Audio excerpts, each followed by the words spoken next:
Hello, my fellow wealth hackers. Welcome to another episode of the Truth About Real Estate Investing Show. This is Erwin Cito bringing you the truth. That's all we do. In my opinion, it's just easier to tell the truth than to make stuff up and try to keep track of all the lies that are out there. I digress. Hope you're all keeping happy and healthy during this strange lockdown. I was just talking to an old friend about,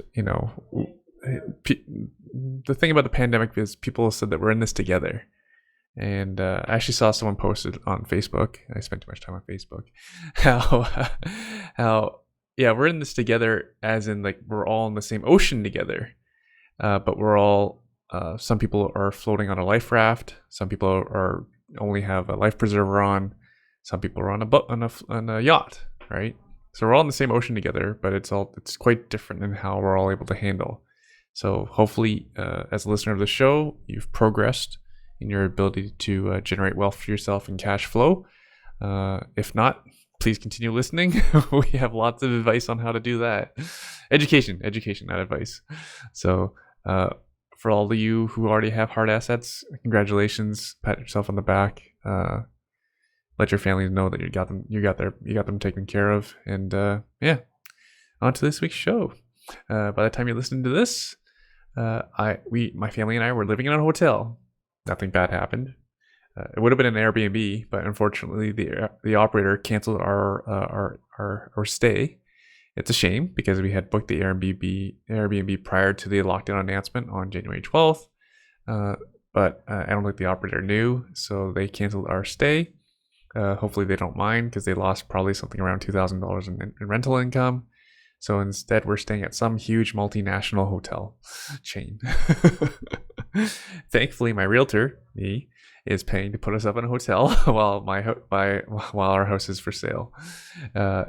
In my market, there are considerably less sales than there are new listings. I think new listings are outpacing sales are outpacing new listings by about a third. So that's in all my time. I've never seen as extreme a seller's market as I've ever seen before. Hopefully we sell fast. We can reach our goal of being the highest sale price in the neighborhood. And I'll be detailing the process at the next IWIN meeting, how I'm attempting to get maximum return on my home since I need to minimize my mortgage on my new home. So our target price is double what I paid for the house just over 7 years ago. Thankfully, I've cash flowed quite well last week and this week, and really for quite some time to be able to pay for the hotel. It's funny. The hotel's costing us $3,000 for the week. I got a hotel room for my nanny as well. So my goal coming into this week was to make $3,000, and I made that in I made that on Monday alone.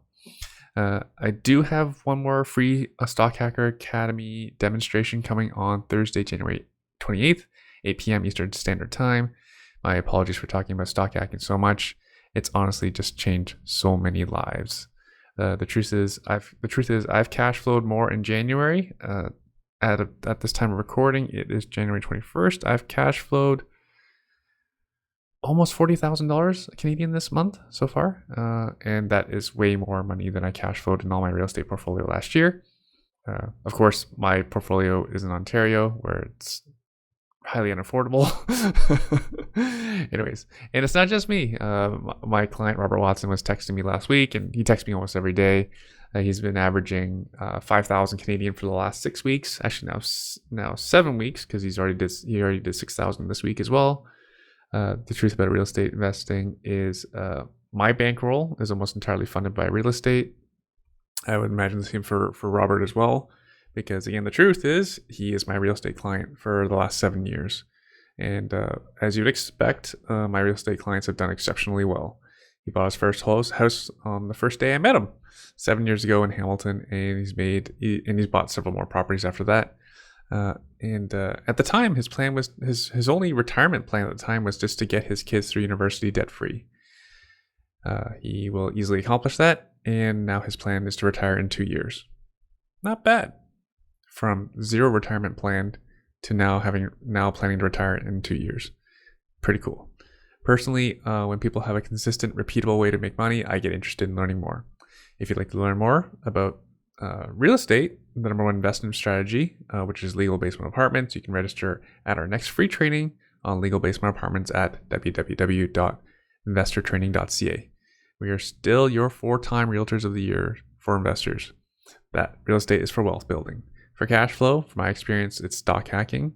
To learn how to cash flow 4% per month, just like my mentee did, Joel Arndt, who works for me, please register at www.stockhackeracademy.ca/demo. In bigger news, I personally subscribe to the Globe Mail for my news. As a marketer, I know how social media works, or rather doesn't work, as an unbiased news source. If you don't believe me, just watch, there's a Netflix movie about it. Anyways, I study this stuff, so I know exactly how it works. So I'm not an expert on media, but I know social media is not the place to be gathering news. Anyways, from the article that I just read titled Joe Biden plans to block Keystone XOL pipeline as one of his first acts in the White House, end quote. I read the full article, as you should always do when you're reading news, and it's as bad as the headline says. What does this have to do with real estate? Well, oil is one of our biggest exports. The Alberta government had committed $1.5 billion to developing this specific pipeline. That would have meant jobs for mainly Alberta. Justin Trudeau promised, I believe, 3 pipelines in his election promises, and this was the only one that was getting close to getting done. And now this one is not getting done. Real estate is for anyone who doesn't know, real estate is largely driven by jobs, and now there'll be less jobs in Alberta and less jobs for Canadians in general. I personally don't invest in Alberta. My laziness, thankfully, to not get on a plane all those years ago to invest in places like Edmonton or Calgary, Alberta. It's my personal preference to invest within an hour drive in case I ever need to be there in an emergency. So instead, I've brought you someone with boots on the ground in Edmonton. Nice guy of the Real Estate Investor Dad podcast, Wayne Hillier. Now, when we recorded this podcast, this interview, it's been almost a month. So I followed up with Wayne for a quote on the pending Keystone pipeline cancellation. He says it sucks. A really good friend of mine who also invests in Edmonton, because I asked him how things are going. He was telling me how Alberta actually heavily invests in the renewable energy sector. So folks, do your own research and decide for yourselves. So Wayne has been investing in Edmonton and Leduc since 2015. He lives out west now, but he's actually originally from St. Catharines, Ontario. He's a dad, husband, landlord. He's the host of his own podcast, the Real Estate Investor Dad podcast. He's starting his own bank. He runs his own weekend getaways for self-development, goal planning, goal setting, real estate investing. And I actually think he's the first person to say on this show that they're starting a bank. Pretty cool story, and you would never believe after you're done. Well, actually, no. Wayne shares it, but this gentleman started. He had his aha moment that he needed to make a change in his life when he was living in a basement and pumping gas for a living. I give you Wayne Hillier. Hey Wayne, what's keeping you busy these days? What is keeping me busy these days? Oh, what's not keeping me busy? I'm a family. You don't know how often that's the response. I'm sorry, family. Oh yeah, I'm a podcaster too. I should know better than that. I should probably have something prepared. You know what? I have a new venture. I have a new business that I've been working on. It's not new. I've been working on it for almost 2 years, but I have an Islamic financing business that I got started up, and that takes up a lot of my time. I have a 5-year-old daughter who takes up a lot of my time. I have a rental portfolio. And I have my mentees who I'm helping, get to their next stage in real estate investing. So I'm a very busy guy, but I'm very well balanced. I'm very happy. I'm very healthy. And yeah. What about yourself? Planning for 2021. And stocking up on podcasts. I don't have to interview during Christmas. And don't go look at mine. I haven't put one out in almost 4 weeks, and I feel so bad about it. But when it comes down to it, I mean, ultimately, you focus on the things that are most important to you, right? Mm-hmm. And I hate to say it, but the podcast is at the bottom of the list. So family and business and everything else does take priority. But I've got a ton of podcasts just unedited that I need to get to, but I'm feeling like Christmas holidays now that we're going into that Mm-hmm. semi lockdown in Alberta, where there's no haircuts, there's no restaurants, anything like that. So I'm gonna kind of take this time as things slow down. I'm just gonna do, like you said, just a bunch of podcasts and get them all scheduled into the scheduler, and Right, then right, then it's not bothering me. right. If you need a producer, just let me know. I use the same guys a lot of the bigger shows do. Yeah. Yeah. Yeah, it's one of those things that it's cost effective for sure. Early on, I'm like, oh no, I can do it myself. But um, yeah, I definitely, that's one investment I should be making in myself pretty soon here, because I have a lot of listeners and followers that are constantly messaging me trying to figure out, why haven't you put anything out in a while? Mm-hmm, So mm-hmm, I appreciate mm-hmm. that. Yeah, let me know after the show. Yeah, yeah. I just read Dan Sullivan's "Who Not How," so it's about when we start. I was in the same boat as you. I used to edit my own show, and then I had to learn how to edit and stuff. Hmm. Rather than trying to figure out who should be doing my editing for me and save Right. me a whole bunch of time. I can exchange dollars for time with somebody, because time, like, you get it, time is not renewable. Money is Yeah. renewable. It sounds like almost an extension of the 4-hour work week. Is it very similar, or? A little bit different, Yeah. um, because I use it in almost everything, in asking the question who, not how, right? Like, Hmm. for example, in my business, I'm often the visionary. I have all these ideas, but I'm not the one to execute it. So even bigger than what 4-hour work we talked about, because 4-hour work week was still largely a single person business, if I recall correctly, which is fine. It's a great way to start any sort of side Yeah. hustle. But I have teams, and I have something like 16 employees or something like that. I don't know, but You should I know need that. someone. Yeah, I should know that. But here, just think of it. Um, like, how many mentees can you handle? I have a Right, number. I have a right, number, but yeah. right. But could you imagine having like 20 mentees? Oh, Being it'd able, take up way too much of my time. right. So that And at then some point. obviously I'm stretched out so thin that I'm not offering the best service, right? I'm not serving them as Mhm, best as I could. So yeah, you're right. right. And then at some natural point, usually your best mentee will want to do the same job, and Yeah, then they'll join your company and help. They can handle like six, whatever the number is, for right? sure. Right. And that's how you grow. And that's your who. Absolutely.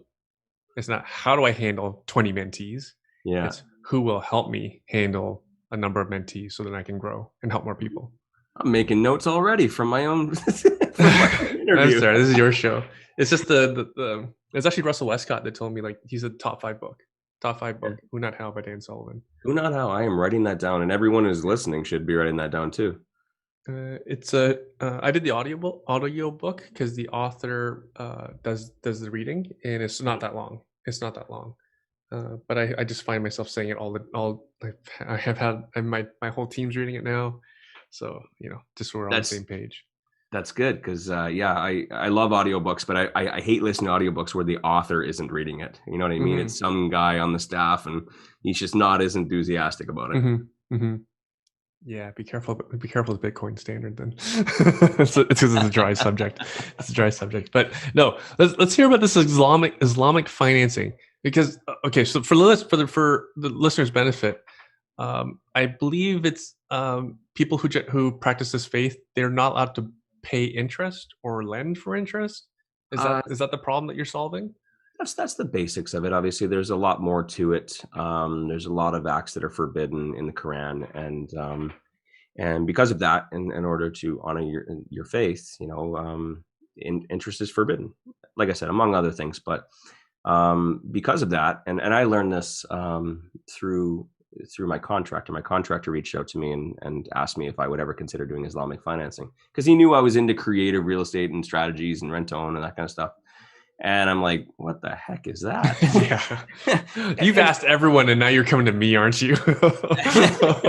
Because and you don't look like a guy that practices Islam. that's it. Like, it's not to say that I'm ignorant. It's just I just don't know. I'm not part of the culture. I'm not part of that faith, Yeah, that religion. yeah, you weren't But born but I into it. was No. but I was intrigued, and we had a bunch of meetings, and he gave me the basics of it. And what he explained to me was that most families will never have the benefit of owning their own home, because of the fact that they can't get a mortgage. So what most families do is they save their entire life until they can buy a house all cash. Can you imagine how long that takes on a normal dual income, like even a good dual income family? Like how much can you realistically save? And to try and save your whole life for $400,000, it's ridiculous. It really bothered me. It wasn't necessarily an opportunity in my eyes. It was like, that really bothers me that no one has figured out a way to do this Yeah, yet. it's not a So I level went, playing field. no, it's not fair. And why haven't big lenders figured out a way to do this yet? It's not that hard. I mean, I figured it out, and who the heck am I? Some real estate investor. But obviously, some of the tools and the strategies and the things I've learned along the way, I put a lot of things together that I've used in the past through building my portfolio. And I met a lot of great people, and I connected with the right people, and we made it work. We developed a way to do it. We are the only ones in Canada that are offering it this way. There are a few others, smaller companies in Toronto, that are offering it, but it's a different structure. It's a different way of lending. There's lots of different ways to do Islamic financing, but we're super proud about it. I mean, I've always believed that if you can create a business where you can help people at the same time, I mean, that's the best possible business. Mm-hmm. That's how I built my whole portfolio, my business, other Mm-hmm. businesses, is that I always wanted to help people. I didn't want to take advantage of people. So Mm-hmm. I'm super passionate, and I'm super proud of what we've created, and Mm-hmm. yeah, we're helping a lot of great families. So a friend of mine, you can tell me if this qualifies. So a friend of mine was negotiating a VTB, a vendor take back mortgage, where the seller is providing part of the financing for an apartment building, and they couldn't come to terms on the interest because the seller, for example, wanted monthly payments. Right. And then my friend, the buyer, came back with, "How about I just pay you more for the house for the apartment building? That way, you can now it's capital gains for you instead of." I'm not. Hang on, folks. I'm not an accountant. Please seek professional advice. Go talk to your accountant about how to account. Uh, so let's just assume now it's now the seller is now capital gains for them, so they pay less tax versus interest on a vendor take back mortgage. Like, would that be an example of a workaround or is that? Very, very similar. There's a lot of moving pieces, and obviously there's a lot of intellectual property as well. I need to make sure that I don't give out too much. I don't recommend anyone go and just try this because you heard it on some podcast. But I think the whole point is to inspire others to know that there's way more to real estate investing than you think. But to answer your question, what you explained was Murabaha, which is the name of our business, Murabaha Homes. And it's just a different way of calculating profit. So banks and lenders, what they do is they charge interest, right? They charge semi-compounding interest, and that's how they make their money. Whereas, if you have a certain profit that you want to make, you can just structure it a different way. Just structure it in a way of Murabaha is a cost plus profit. So you have your cost of your property plus you mark it up, and you don't charge any interest. Mm-hmm, Right? mm-hmm. Very, very simple stuff.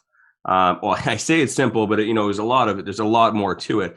But I mean, that's essentially, what a lot of investors do. That's what some families do. There's lots of different ways to do it. I mean, if in the form of a BTB is one way, but yeah, that's how it works. Essentially, is a cost plus profit financing structure. Right. For the novice investor who's listening, just imagine if you were, how many, say you have 100 grand, say the houses were cheap again, down payments were only 20 grand. So you can potentially buy 5 houses, right? Assuming the rent covers all your expenses and gives you cash flow, whatnot. Versus if you only have a down payment for one property, you have one property, right? 1 versus 5 properties. Who's likely to want to win the game of investing? It's not a fair fight. Yeah. That's wild. Can you touch on the reasoning why interest is not allowed in that religion? Are you familiar? I don't want to claim to be an expert. I'm not Muslim, but I've done a ton of research. I mean, ultimately, at the end of the day, the Quran, the Bible, the Torah, they were all written in my understanding, it was all written as a set of rules, and also they just wanted everyone to be good people. Mm-hmm, mm-hmm. and and some things have changed over time. You know, the Bible's been rewritten and everything else, but the Quran, it just, it basically stated that they didn't want someone to benefit from someone else's misfortune, right? Mm-hmm. They didn't want someone to make money because someone else was in an unfortunate situation. Now, in a Payday perfect loans. world, I know, and I'm probably I'm referring to the term, not any company. in a perfect world, if I lent you $20 and you said you're going to pay me back tomorrow, you pay me back tomorrow. Why should I be charging you anything?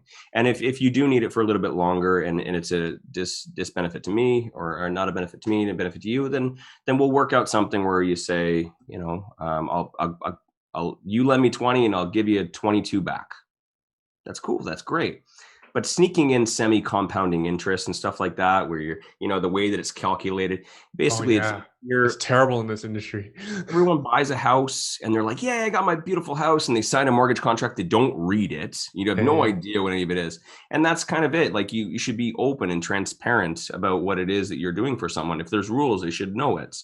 And don't just kind of swindle people into things. So it's all just about being a good person. You can make profit off of offering a service, but it should be open. It should be transparent. And that's essentially, why interest was forbidden.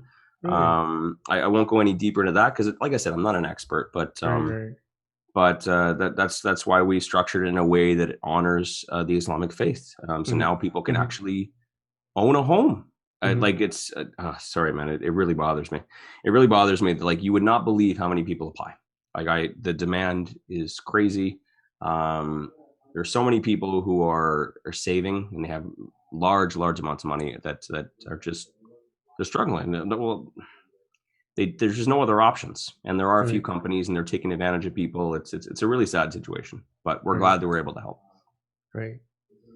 Like to me, there's nothing wrong with being a renter, but to be a renter for life, and then all generations being renters for life, like that's not a way to get ahead. Mm-hmm. Right. That's not a formula to get ahead in life. It's the cards are stacked against them. But at the same time, I admire the dedication. I admire the dedication of saving your whole life for something that means that much to you. I've always admired people who are dedicated to things, and that's one thing that I really loved about it, and that's why I love helping people. Who are halfway saving. You know what I mean? They've got $100,000-$200,000 in the bank, and I can help them. Yeah. Awesome. I get a little emotional about it. I don't think it's a subject because it's religious. Neither you or I are experts in that area. Yeah. Let's talk about real estate, because were you investing when you used to live in St. Catharines, Ontario? Did you ever invest while in Ontario? No, I didn't. Done well, right? I'm from St. Catharines, and I moved here when I was 21 to Edmonton, Alberta. And at that time, I was in school and wasn't really digging it. And then I left, and I was pumping gas, and I just kind of had that moment where I'm like, what am I doing? All my friends were all engineers, and they're all almost done school, and I'm like, oh man, what am I doing with my life? And that's when I decided to move to Alberta. What was the pull that brought you to Alberta? A lot of real estate investors are poker players. I was a poker player. I was an online poker player, just a dumb kid, and racking up debt on credit cards and just not making good choices. But I was good at it. Don't get me wrong. But I had a shift the next morning at like 7 a.m. and it was 12:30 at night, and I lost the tournament. It was right outside the bubble. I didn't make money, and I played for hours, and I look, and then I go and I eat just dumb kid stuff. You extend the limit on your credit card, trying to call the credit card to extend the limit to get a little more money. I was just not making good life choices. And I don't know, I just kind of hit a low. I'm living in my grandmother's basement, and I just did not feel good about myself. And ironically, there was a guy who just come back from Alberta, who had worked at the gas station that I was working at. He went to Alberta, and he did it. You know what I mean? He moved out there with his family. He got a great job, turned his life around. I mean, some things happened, and his wife ended up leaving him, but he just come back, and this is one of his first night shifts at the gas station. So I'm like, I'm going down there to talk to him, see what this whole Alberta thing's all about. And so I drove down to the gas station at 12:30 at night and went and chatted with him, and he really helped me out, and he told me what it was all about, and what to look out for, and what things I should do and stuff like that. And I ended up talking to him for 2-3 hours, and then I just made the choice. I moved in a week and a half. I got 2 hours of sleep. I went to my shift in the morning, and then I just decided the next day I'm moving to Alberta. I'm gonna change my life. So it was good. I need to create something for myself. Family, friends. There's always people kind of holding you back. The limiting beliefs of what they think that you can do. You know what I mean? You kind of just need to break through that and just kind of not look back and just start something for yourself without those restrictions. You know what I mean? And it was one of the biggest moments of my life. I mean, it was the most impactful moments of my life. I moved out. 2 weeks later, my neighbor, I met my wife. She was my neighbor. Just by coincidence, I was invited up to a party next door, and it was her birthday, and we met and we hit it off, and we've been together ever since. So yeah, it was big. It was big. I got my job, created my career. It wasn't until about 4 or 5 years later that we started investing. That's my wife and I. We did really good. We were really great for each other. We were dumb and young at that particular time, and what we did was we kind of matured each other. You know what I mean? We really started working on our careers. I changed my career. I got into a weld inspection. She was doing amazing things, but working her way up the corporate ladder for some 3 boutique hotels in town, and we were hitting that ceiling, and we're like, well, what do we do next? So I got my tickets. She was a revenue manager, at a really nice hotel, and we just didn't see anything higher than that, other than the next level of management. You know what I mean? So I was working at a job, and there was a guy there, and he was talking about real estate investing, and he was talking about real estate investment network and how he had properties and stuff. So we weren't doing very much, and I just picked his brain for a couple hours. He gave me a couple books, and that was another one of those moments where it kind of changed it. It just happened to be in the right spot at the right time, heard the right thing. And then I'm extremely grateful for him and what he did for me, because he set me on a different path, and came home, told my wife, we're going to be real estate investors. Just like everybody else, right? You have that moment, and then you go home and you're like, honey. Yeah, the aha moment. Do you remember what books those were? It was Real Estate Investing in Canada, The Acre System, by Don Campbell. The same one that every real estate investor reads first. It's actually it's usually that one or Rich Dad Poor Dad. Yeah. It's Rich Dad was one of the next ones I read, and then JV Secrets, and there's JV Secrets, nice. So Russell Westcott. Yep, that's a great book. I recommend that all the time. Awesome. Yeah, those were the first books, and then we ended up joining the Real Estate Investment Network shortly after that. Bought a property. Yeah. What year was that you joined? We bought a property before Real Estate Investment Network. I can't remember. It was 2015. I think we joined 2016, and we bought our first property in 2013. So we're slow to start. How old were you in 2013? Great question. 26, 25. That's not bad. Yeah, that's not bad for starting.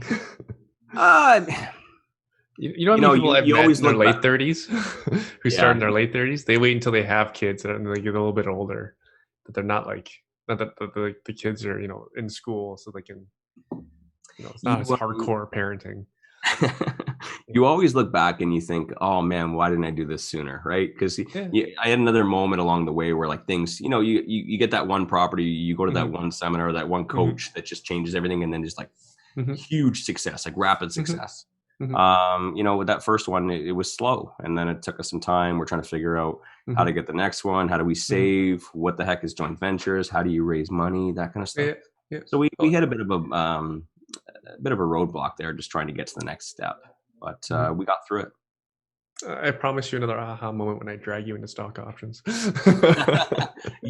Man, like you keep telling me about it, and it's like I really do want to know more. And yet the problem is, the second I know more, I'm gonna go that direction, and I'm Yeah. like, Wayne, focus, Yeah. focus. When you're ready, but you'll be kicking yourself. 100%. I'm gonna put this business on autopilot, and then that's the next thing I'm gonna work on, because I'm obsessed with growth. Like I'm a competitor. Like I want to go and challenge something. I want to defeat it, and then I want to move on to something else. Constantly, constantly. I always want to be like the best version of myself. So as soon as this business is up and running, this is a big mountain I'm climbing right now. Once this is up and running, it's automated. 100%. That's next one I'm going to.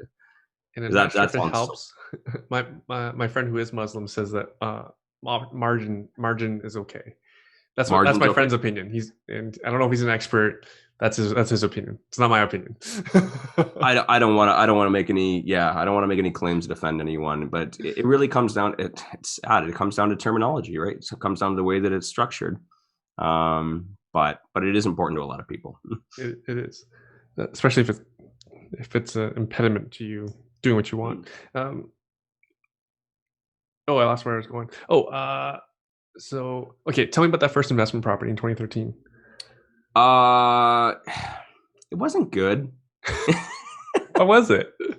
It wasn't exciting. We Who had needs no excitement? yeah, we had no education. It's funny when I try and tell people this now, and I think back to like, would I ever have got a coach or taken a $10,000-$15,000 course when I first started, when I had $10,000-$15,000? I would have said, no, that's my down payment money. Why would I go pay someone? Right. But, looking back on it, I really wish I would have, because I thought I could do it all myself. And I bought a house. I'm like, oh, it's a great idea. Let's buy a place that has a separate entrance and a suite downstairs. That way, two for the price of one. But, I hired the realtor that was a referral from someone at work. And because of that, we told the realtor what we wanted, but the realtor didn't really know about the legalities of it. She told us, oh yeah, for sure, this is a great price. It's going to bring in this much rent. She didn't know whether it was legal or not, right? She wasn't an investment realtor. So we ended up buying, a house with a suite that was not legal. So we didn't learn that until after we bought it. So, I mean, is it wrong to rent out something that's non-conforming? I mean, lots of people do, but that was an extra $25,000 to get that up to code. So we weren't planning for that. So we made a big mistake on that. But we still have that property. I love it. I mean, it cash flows really well, but we made a lot of mistakes on that one. I don't get why so many people make that mistake. They just go with whoever rather than an agent that actually knows what they're doing, right? Because getting it wrong is really expensive. Getting it right the first time will propel you to that next property so much faster. Oh man, it's frustrating. It's frustrating, like now having conversations with new people too, and you want to give them the right advice. Like, oh no, it's okay. This person says that they own rental properties, or this person says, oh yeah, we do investments. I'm like, but yeah, it is what it is. I mean, life's full of decisions. You can take the advice from the experts, or you can try and do it on your own. I did it. I'm a victim of it. Most people do. They try and figure it out on their own. I can do this. I got YouTube. But yeah, you live and you learn.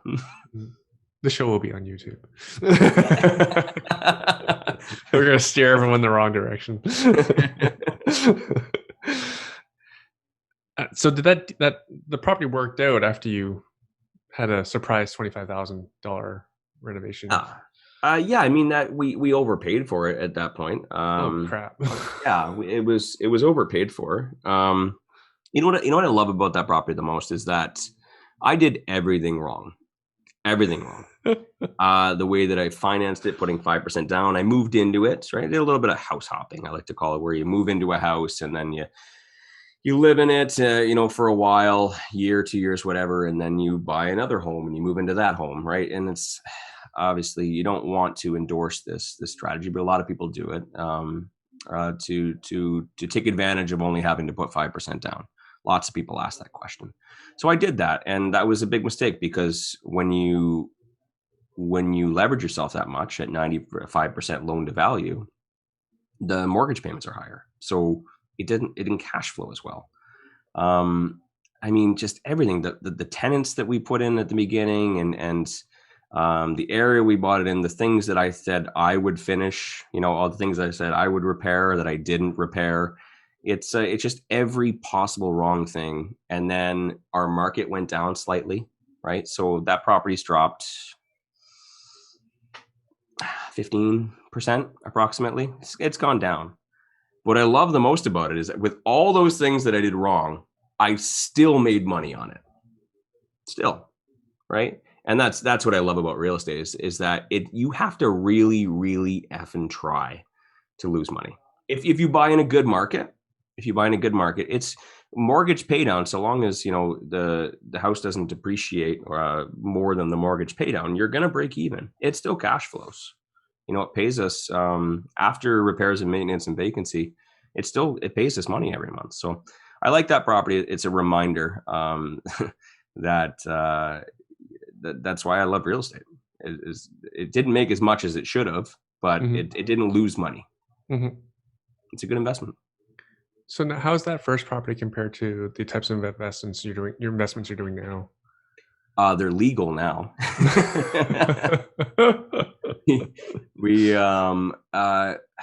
We went through a phase, not a phase, but like we're on a journey. Obviously, when you start out, you have limited resources. You have limited cash, you have limited mortgageability, right? Limited experience, education. So as we've grown, our resources, whether that be intellectually, education, finances, relationships, joint ventures, we've gone up and we graduate to different strategies. So we started off by buying some just cash flowing rentals, and then we got into renovations and flipping.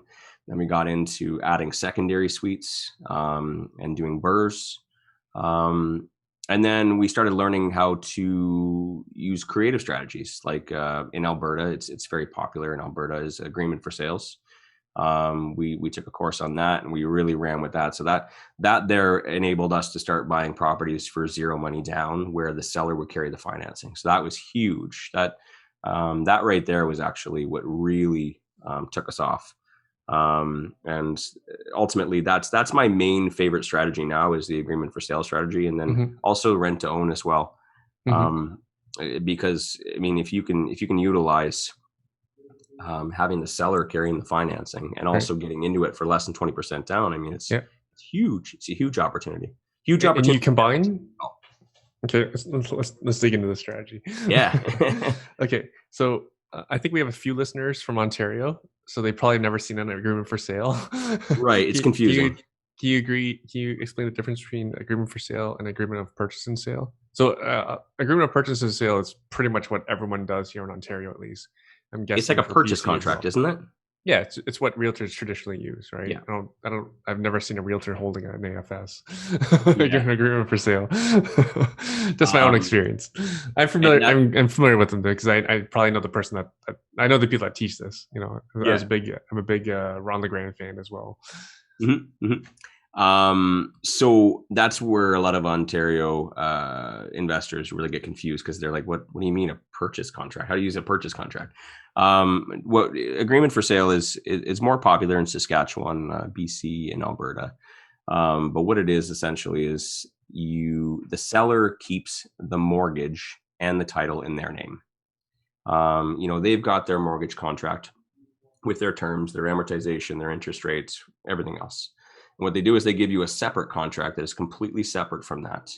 And they give you essentially a loan, almost like a mortgage, where it outlines the term, the amortization, the interest payments, the payments.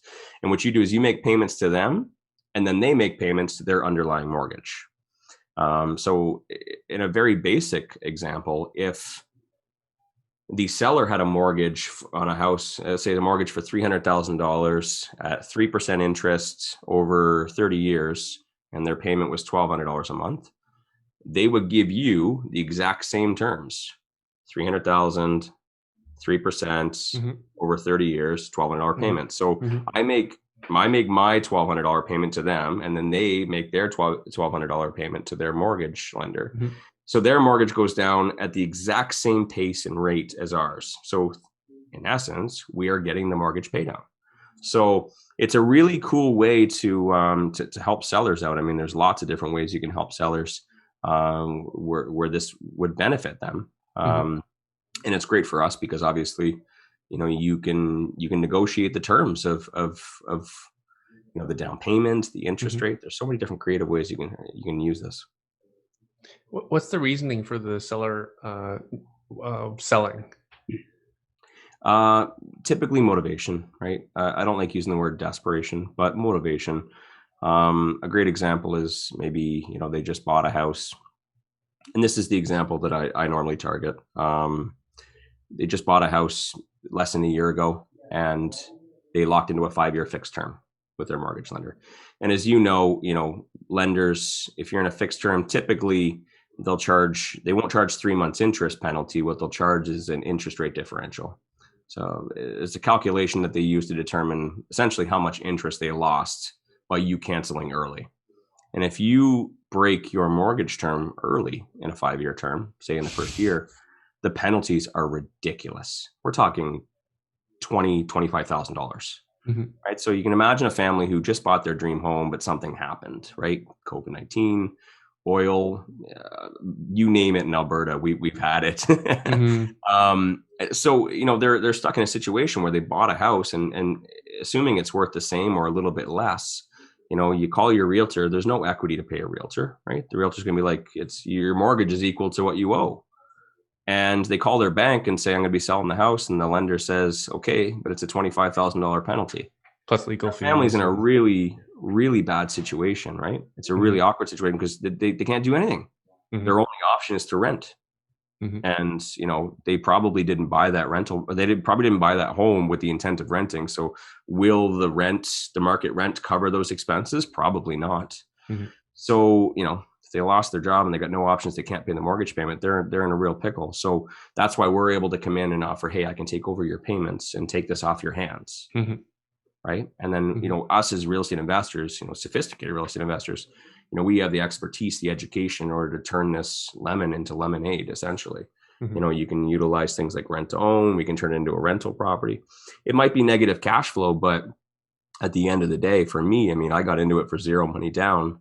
I'm okay floating it by $100 a month. No big deal. I get all the benefits, the mortgage pay down, all the benefits, the appreciation. That's a great investment for me. Zero money. All I got to invest is my time, right? So this is it's a really great strategy that's utilized in Alberta. I mean, like I said, we've been hit with so many different things over the last 8 to 10 years between, you know, the floods and the fires and the oil and COVID and everything else. There's no shortage of people to help, and that's why I love doing it, is because again, I love creating businesses where you can make it a win-win, where you can help people, right? I don't target people and try and convince them to do something like this. I target families that, you know, that could really use our help, and that, you know, I possess the skills in order to make it a win. I imagine a lot of them are moving home as well, where they can live rent-free. Like 90% of the deals I did, not necessarily moving home, but like a lot of them were like moving back east. So there's a lot of people from out east in Alberta. Some people were moving west. You know, if you lost your job and you got no prospects, it's very likely you're just going to move back, you know, home to where you're from. And it's, again, like they don't want to be landlords from across the country. So huge opportunities. Makes sense. You mentioned Ron LeGrand. Obviously, you know, he was teaching that way back. Barry McGuire. I gotta give a shout out to Barry McGuire. I mean, he's the one that trained us. He mentored us, and I owe him and his wife Donna a ton. Because obviously, had they not taught us this, I don't think we wouldn't have reached a fraction of our success without their education. Great courses. And then do you think this would work in Ontario? Yep, 100%. There's just different ways. I mean, like that specific scenario doesn't necessarily work in Ontario, because I think we were talking about it off air. I mean, Ontario's hot. On fire. It's on fire. It's you know, Maybe for a condo, not a detached house in St. Catharines, Ontario. yeah, yeah, it's a strategy, it's a tool, right? Yeah, yeah, And yeah. it's a problem solving tool. And I utilize this specific problem to solve in my market, but your market's very different. I mean, another Mhm, great way of using it is to for cheaper financing, say for flippers, right?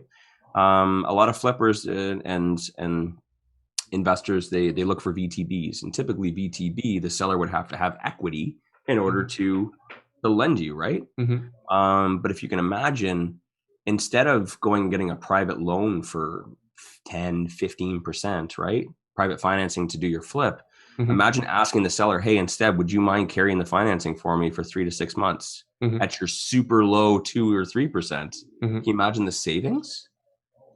And also, it's a great negotiating. Oh man, I'm gonna go down some. I get all passionate about this. I love it because imagine how much money you're saving in interest over that 6 month period. What is it, 10 grand probably? Right now, you can offer that seller an extra $10,000. It's six and a half dozen. You're giving it because you might be negotiating with that seller, and maybe they say, no, I want $10,000 more. You'd be like, I can give you an extra $10,000, but here's what I need. I need you to carry the financing. Just keep the mortgage in your name and the title. I'm going to continue making you payments every month. You're going to get your payments, but I want you to carry it for me for 6 months. That's not fair. Mhm. Huge opportunities. Yeah. So there's lots of different cool ways you can use it. That's what I love about it. It's not just one. There's not just one cookie cutter way of using it.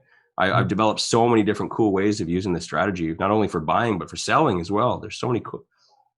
Okay, I'm gonna start getting really passionate. That's okay. If people are if folks are interested, they can always reach out to you. Absolutely, absolutely. Because I usually see it in multifamily, usually multifamily, Yeah, vacant land, all the stuff the bank doesn't want to touch.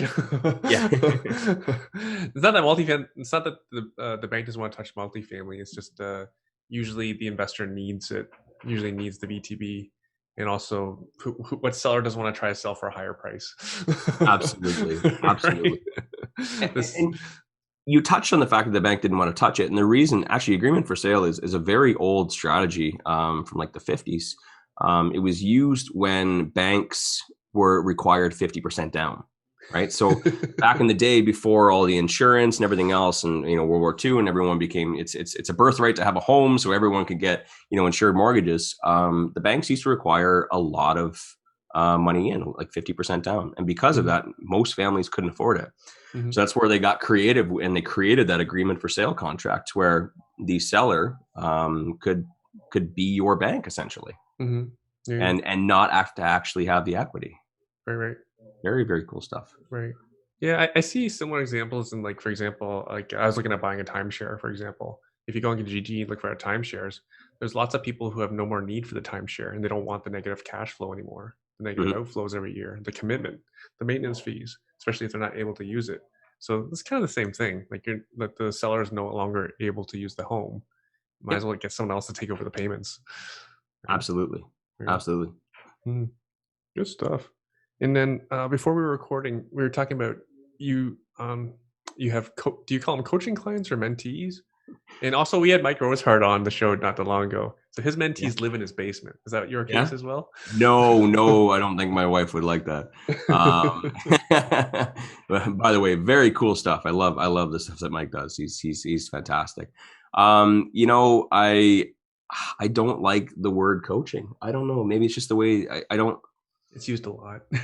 Yeah, and I think coaching is slightly different than mentorship, right? And that's what I wanted to distinguish the difference was that Hmm. no, I don't want to teach someone how to do something. I want to inspire someone, right? Hmm. I want to support them. I want to mentor them. And like I don't teach strategies. Like if you want to learn a strategy, go take a course. Like Hmm. don't sign up for like monthly calls with me and then use your 1 monthly call, a 1 hour monthly call to learn 1 hour of rent to own, right? It's going to take you 8 months, right? To get to that point where why not just go take a $300 8 hour course, right? And that's the way to do it. For me, I'm setting people up for success. Like, well, let me ask you this. I mean, like, what separates you from like the thousands of other investors that come through our circle? So like we have the same circles, right? Everybody has this, they read Rich Dad Poor Dad, and they're like, I'm going to be a real estate investor. I'm going to have 100 properties. I'm going to make $10,000 a month in cash flow. Literally every person says that. But how come they don't? How did you become Mr. Hamilton? How did you become the stock hacker? How did you become you? What I separates would you? say one thing is that I'm committed to learning. Yeah. Right. Like you talk about RAIN, for example. Like I've been a RAIN member. I was a RAIN member since 2008, and I was a member for 10 years. And for the first probably 5 years, at least maybe 8 years, I think I missed a total of 3 meetings, monthly You're committed. meetings. Yeah. So I don't know many people that would have had a better attendance record than I did. And Mhm. when I did miss, it was because it was planned vacation. It's not because I Yeah. didn't show up. Yeah. Right. It's, I'm fascinated by it. I'm fascinated, but like I'm on social media way more than I should be, and I shouldn't be spending all that time, trying to figure out, this weird fascination that I have of why people are successful. Like, Mm-hmm. why do some people excel more than others? They all start off the same. They all sound the same. They all say Mm-hmm. the same things, but Mm-hmm. some people go and they do more.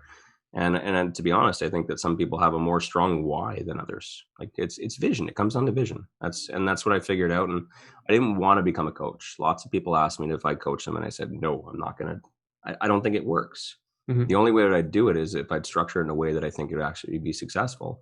Mm-hmm. And I mimicked it around essentially the way that I think, the way that I operate, the way the successful people operate. Mm-hmm. And it all starts with vision. It all starts with your why. It needs to be super powerful. And then you work backwards from there. How do I get to that life? How do I get to that point where I can wake up every day doing the things that I want to do? How do you make every morning like Christmas morning? That's the example I like to use. It's like, the feeling on Christmas morning where you're like, it's 4 o'clock, Mom, can we wake up yet? Not till 6. Or that feeling when you're going on vacation where it's like you have that, like you want to get up, you know what I mean? Because you're going on that, getting on your flight. That's what I want to feel like every goddamn day.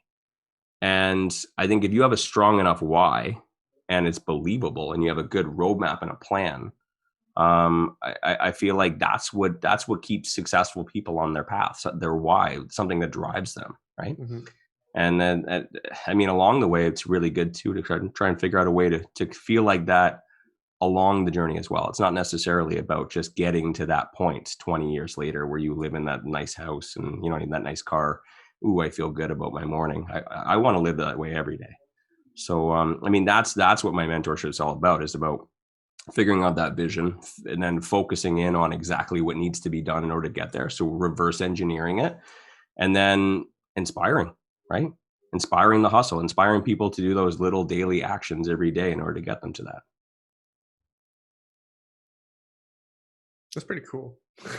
It's my passion, man. I love it. This is me every day. I love it. And now I get to share it with other people, Mm-hmm. right? I get to see other people having those same successes. I get to see other people having those aha moments like, holy crap, right? And then implementing it.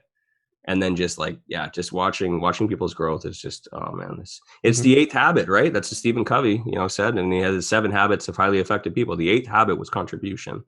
And there's nothing better than giving back and sharing what you've learned along the way with other people. Mm-hmm. Like you say growth, what areas of growth are you looking for from your mentees, or what areas of growth are your mentees working on? I mean, it's mostly personal growth. I don't like, oh man, it's so overused. Personal growth, mindset, but it's personal growth. Becoming the person that you need to become, right, to fit that role, right? It's why do all successful people read so many gosh darn books? Funny, eh? Yeah, I mean, there's nothing that fascinated me. I'm like, you study successful people, you study, the greats, and they're all avid readers because they're constantly trying to become the best version of themselves. And successful people they're all wired the same way. Mm-hmm. I want more people to be like that. I Right? don't necessarily think I'm trying to read to be successful. I'm more like I'm trying to find better practices and to answer questions I have. For sure. Right. Learn, capable of learning, right? The receptive to it, right? Yeah. And not just I see so many people that like finish high school and that is literally the last thing they ever learn other than their trade, right? man, that's actually what bothered me when I was 21 and I was in my basement. I'm like, is this it? Is this can I swear? Is this fucking it? Yeah. Like seriously, I'm 21 years old and I'm working 36 hours at a gas station. Like Mm-hmm. I made some bad decisions, but like this can't be final, right? And then that was the first good decision that I ever made in my life. As I said that I was not going to ever do that again. I was not Mm-hmm. ever going to have that feeling again. Mm-hmm. So it constantly became learning at that point. I mean, learning how to get to Alberta. Well, where should I go? Where's there more opportunities? Clearly, there's no prospects here. Where do I need to go? Okay, ask myself that question, figure out, did my research. I drove down to a gas station to talk to some guy that used to live in Alberta. I figured that was better than the internet. And, I learned some things and I moved out there. I learned my craft. I learned my trade. I did really good. Mm-hmm. I made a lot of money. I mean, I built a career within a couple of years that paid me six figures. But that wasn't enough. I said to keep going, keep going, keep going, keep going, right? Constantly learning, constantly building, constantly growing. That's what I'm obsessed with. I'm just like, that's why it doesn't sound good when you say you're obsessed with growth, but like I said, I'm obsessed with being the best version of myself. I'm going to build this Islamic financing business and then I'm going to put it on autopilot. I'm going to go build something else. Right. So you have a daughter, right? Yeah. What are you teaching her so that she doesn't end up asking herself at 21, is this it? See these logos all over the screen here. The real estate investor dad. I mean, it's one of the big reasons I started the podcast was what am I teaching her? I'm teaching her everything that I know. I'm giving her the best opportunities, right? I'm teaching her the things that I wasn't taught. Whether she implements them or not is entirely up to her, but I'm giving her the chance. My wife is teaching her the complete opposite. Not to say that she's doing the wrong thing and I'm doing the right thing, but as you can tell, I'm a very logical person, and my wife is very emotional, in a good way, and it's like yin and yang for us. So my wife teaches our daughter that she's enough, and I teach my daughter that she could be so much more, which is a little conflicting. We literally just had an argument about this the other morning. But you know what? I think that she's absolutely right. I want my daughter to feel, not feel like she's not good enough, but at the same time, I want her to know that she has the ability to grow. She can be a better version of herself. Mm-hmm. That's what we're trying to teach her. She's right in it with our business. She's there changing filters with us. You know what I mean? She's changing locks when we do it. We're not doing it so much anymore, but it's all about giving her the opportunities and teaching her the things that, like I said, that we never learned, that we were never exposed to. Mm-hmm. And then at least, the very least, she has that education if she decides to go that route, and she can do whatever she wants. Kids, she is effing smart. She's a really smart kid, and she's going to do some great things. It's pretty cool. Yeah. The Real Estate Investor Dad podcast, I touched on that. I started that because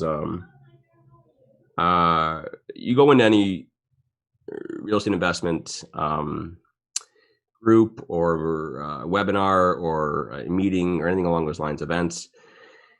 And typically, if you were to ask everybody in the room, what's the three things that are preventing them from getting their next piece of real estate? It's always money, mortgages, and time, right? And it's the different educators in the country, they always tend to gravitate and focus on the first two, which is money, raising capital, and mortgages. But no one really talks about the time aspect, right? And one of the most popular ones, or common responses is I got kids, I got a dog, I got a job. How the hell am I supposed to have time to do this? Mm-hmm. Who's going to invest with me? And that's why I started the podcast, because I wanted to show examples of people and techniques and strategies and routines that successful dads and moms and employees and dog owners use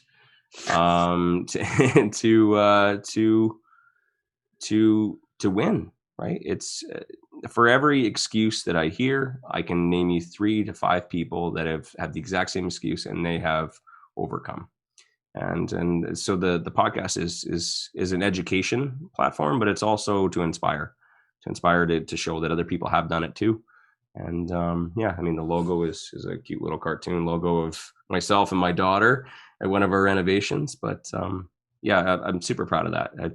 I can't remember if we were on air or off air. I talked about the fact that I haven't put an episode out in almost 4 weeks. I've just been so busy, but I really I really need to put more energy into that, because obviously a lot of people have reached out, and then they've really they've taken a lot from it, and it's inspired a lot of people. So I'm proud of that. Pretty cool. Mm-hmm. You might be some people's who instead of how. Because people will go digging on YouTube trying to figure out how to do a agreement for sale or how to buy a piece of property in Edmonton. Mm-hmm. Yeah, I mean, if I can inspire 1 or 2 people to go and do something really great with their life and live their best life, I mean, why the heck not? It's only an hour or 2 of my time. I should be to be more grateful for that, but I shouldn't take it for granted. But yeah, I mean, I would love everyone to be happy. I would love to be able to teach this, to teach how to be successful and how to live your best life to everyone. I think everyone deserves to be happy, right? You look pretty happy. We're having a brilliant year. we were talking before recording about how many people are suffering. But I was saying to someone, I think yesterday, I was having lunch with Jacob Ronnie yesterday, and I was saying to him, at least I've done my part. I've put out there how to be successful. So I've done my part. So I don't I never have to feel bad at, if people come to me and say, I'm broke, blah, blah, blah, I'm like, my podcast is free. I've done my part in distributing information on how to be successful. And I've said before, and I'll say it again, it is easier than ever to learn how to be successful. Right? With the advent of the internet, podcasts, YouTube, easier than ever. Right? And going back to it, why don't people? If it's so easy, it really comes down to just a lot of people give up. It is hard. There's no doubt about that. It's hard. But if you can figure out a way to attach it to something that's meaningful to you in your life, that's what helps you endure and overcome. Yeah, just think if 16-year-old was listening to your podcast. Man, like one of my mentees is he's 19 years old, and I hate saying it to him. I hate saying it to him because I know that he hears it all the time. But like, man, if I was 19, but I shit you not, this guy has got it figured out at 19. Like, I cannot believe it. I'm so fucking proud of him, because like he reached out to me. He reached out to me and said he wanted to learn. He made an investment in himself at 19 years old, like, for God's sakes. And he's doing it. Like, he's got such a good mindset. I don't know where it came from. I mean, we've talked about it. I've narrowed it down where it came from. Small moments in his life where someone has said something or he's experienced something. It's crazy. But 19 years old, and he's going to be an absolute monster by the time he's 25. And like, yeah, that stuff lights me up. I want to go back because you mentioned your podcast and how you've helped out. And I got to say, like, this is actually a huge honor for me, because your podcast was one of the first podcasts that I was listening to when I started. Very hard. It seems like it was only a couple of years ago, but very hard at that time to find good quality real estate investing content. And yours was one of the first that I started listening to. I massively consumed it. And I feel like I've come full circle where, like, finally you have me on the podcast. Like, literally, Erwin, everything I've done up until this point has been all to prove to you that I'm worth being on the podcast. And finally I got the call, and this is huge. This is huge for me. Getting called up to the big leagues. This is good, man. It's good. I feel like I just got into the Hall of Fame. This is a good feeling. Yeah, this is virtual, bro. there's no like catered food or like leather chairs or nothing. It's so great. It's so crazy to see how far you've come as well from like when I first started watching. Like, you're amazing things. Amazing things. The mics haven't gotten any better. Oh, we gotta have a conversation about that, but we'll talk about that later. Yeah, if you're ever looking for mic arms, these ones are a pain in the butt. They're so. Does that say Labatt Blue on it? Yeah. No. It's the same company that The same company that makes the Yeti. Oh, okay. It looks like the same You're right. I font didn't notice as that until you said it. Labatt I Blue. I gotta thought you hide got that. it in like a beer case instead of a T-shirt. No one gets promoted on the show for free. They need to pay for Or this. is it's your endorsements? You have endorsements? Oh man, you No, no, are. no, no, no, no. That's the name of the company that made this. It's Yeah. the same company that makes the Yeti. Yeah, they're spraying my cat. A lot more expensive. Oh, now I lost my train of thought. Oh, you were telling me Sorry, I about your should have got retreat. You were telling me at your retreat. Tell me about the retreat Oh, yeah. for your So, mentees. obviously, I talked about the fact that I didn't want to be a coach because I didn't. It's a lot of responsibility. All these people that My, want to become, there are all these people that do want to become coaches. Like to my me, it's a wife always, lot of responsibility. yeah, yeah. My wife always tells me I'm too honest on podcasts. To be honest, I think that there's too many options out there right now, and not many people are actually best suited to be coaches. Just because you own a couple properties does not make you a good coach. Um, just because you've been successful doesn't mean you make a good coach. And I didn't want to be that. And I didn't think that coaching worked either, to be honest. I don't think it works for, for me to advertise me in a big flashy suit and a car and say, hey, $15,000, come and I'll teach you how to be successful like me. I don't believe in that. So the only way that I would do is I said, like, I'm not going to take your money, and I'm going to take the first call of my monthly calls with you and say, okay, what do you want to do? Right. That's not the best way to do it. Like you can't get to know someone well enough using that structure. And so what we decided to do is, instead, I want to get to know people. So instead of hopping right into coaching or mentoring, we decided to do a cabin retreat. So we do a very small, intimate cabin retreat with less than 5 people. And you get a very nice cabin, fireplace on the lake, everything else. And we spend the whole weekend basically figuring out what is it that you want out of life, right? What's that Christmas morning feeling for you? What would get you up every day, right? If you didn't have to worry about money, house, everything else. If you had everything that you needed, retirement, whatever, like if you got your beliefs, what would get you out of bed every morning? That stuff scares the hell out of me, man. It scares the hell out of me. Like 65 and retire, and then you have nothing, no fulfillment, no purpose. So I want to find out what exactly that is that really does. What is your purpose? What is most important to you in life? And then build a roadmap, reverse engineer that to determine what it would take in order for us to build a life that would give you that feeling every day. So once we establish that, we determine, okay, well, how much does that life cost? Mm-hmm. How much does it cost to have that life? How much in passive income? How much money do you need in the bank? Okay, now we got to figure. Now, we have the solution. Now we just have to solve for X and Y. It's very simple. How do we do that? Which real estate vehicle are we going to use? Are we going to use multifamily? Are we going to use like long-term rentals? Are we going to do private lending? And how much do you how many of those? So now we got your vehicle. How much does that cost? $4 million. Shit. Do you have $4 million? No. Okay. Well, how are we going to get that $4 million? You work your way back. It's just mathematics. And how long do you want? How long will it take, or how long do you want before you can have that life? It's solving for X and Y. And we determine what is the best possible route for you to take in order to get you there in the time that you want to do that. And we just develop a roadmap, just like with stops along the way. Okay, what are your resources now? Nothing? Okay, well, we got to get you some resources. So we work our way up. So by the end of the weekend, this cabin retreat is all about figuring out your vision, figuring out your why, and then building a roadmap in order to get you there. So when we leave that retreat, you've got a blueprint, you've got a roadmap literally that you can just follow. Now it's just all just checking it off as you go along. Now you know exactly how to get there. It's believable. It's realistic. It's not just I want an island and you have no idea how much an island costs. You know exactly how much this costs, how you're going to get there. Now you get to work. And that's what I'm here for. I'm there to help you get there. Like, you're going to have some questions. How do I do this strategy? Go take a course. You know what I mean? If you need more help, I can guide you along. But I'm going to basically just hold your hand along this roadmap to get you to that perfect life as quickly as possible.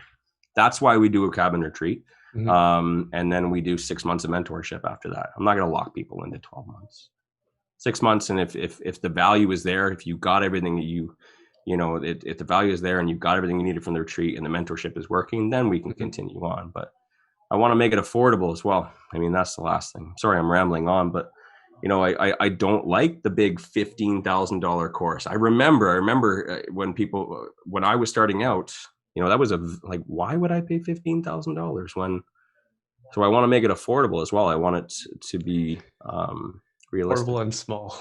That's the path to making lots of money. It's man, I tell you, going through that retreat, when you see that light switch go on in other people's eyes, you know what I mean? Where that moment where they have that breakthrough moment, like, holy shit, it's not really that hard.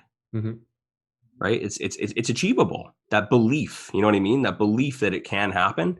It's so cool to watch. And then instantly you just see the paper fill up. They just start filling up their notebooks and everything. You know what I mean? All those, if that works, then all of these things, right? And they just start, it really starts to happen in their mind. And they figured out a plan. It's so cool to watch. I'm guessing you're screening who's allowed into the cabin. Yeah, I turned a lot of people away. We laugh. We just finished the last one in November. The next one's in February. I can't remember the date off the top of my head. Who's allowed in the cabin? I'm guessing it's full anyways. When's the next one and who's allowed in the cabin? It's gonna be late February. I can't remember the exact date, but I'll give you that information. I'll give you the website. Oh, you have spots? Yeah. You still have spots for it? I haven't really advertised it yet. The next one. Okay. COVID's messing things up, right? I'm a little bit. Yeah. So we just finished filter criteria, vaccinated. We just finished the last one in November, and I was sitting around the table, and we were just having just this awesome, amazing, like, meaningful conversation.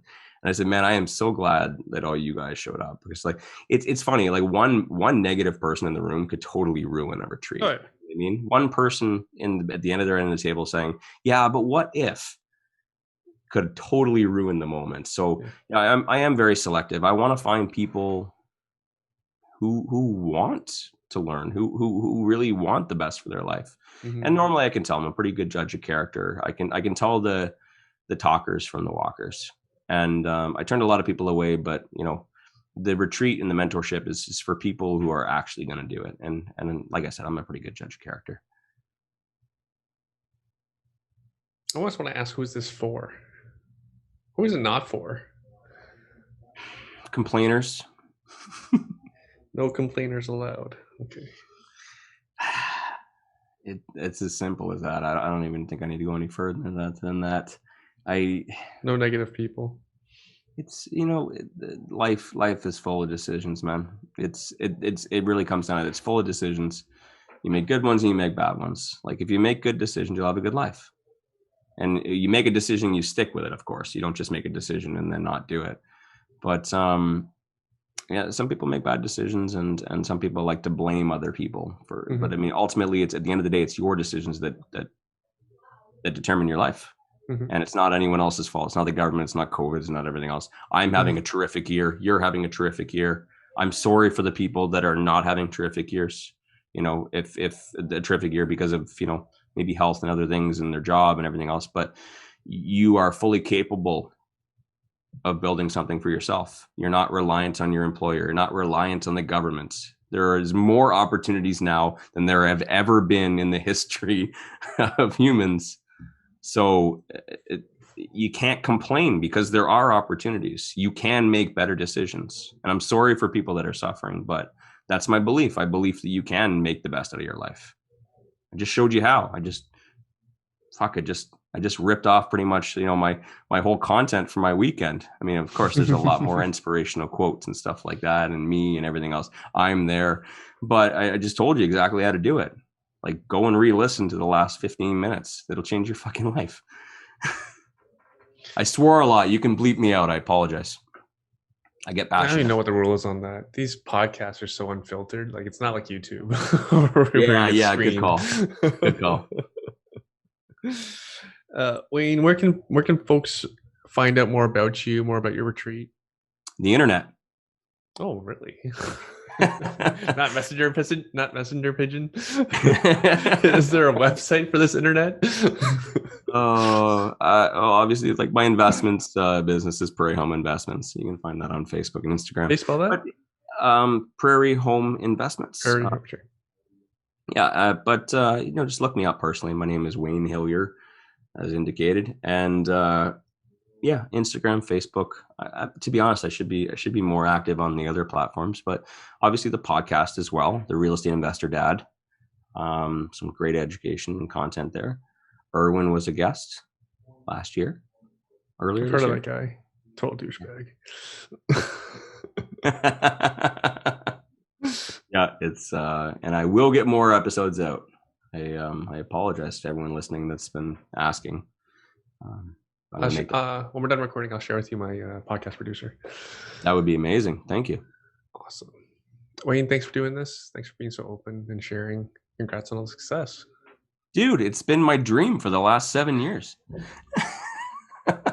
Of course I'll do it. Thank you. Thank you for having me. It's been a lot of fun.